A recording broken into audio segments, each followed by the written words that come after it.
Saudara Menteri Kehutanan Raja Juli Antoni menyatakan pemerintah akan mengevaluasi pengelolaan hutan setelah banjir bandang menerjang wilayah Sumatera. Raja Juli bilang ada yang salah dalam pengelolaan hutan dan lingkungan di Indonesia.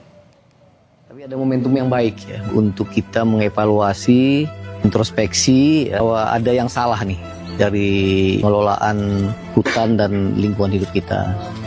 Dan alhamdulillah kita senang sekali Pak Presiden Prabowo Subianto juga dalam pidatonya kemarin mengatakan bahwa penebangan hutan yang liar, ya, yang tidak terkontrol, ini adalah merupakan salah satu kontribusi terhadap bencana-bencana yang terjadi. Saudara, penampakan kayu gelondongan terlihat di Jembatan Aek Garoga, Kecamatan Batang Toru, Tapanuli Selatan, Sumatera Utara, pasca banjir bandang yang terjadi pada Selasa lalu.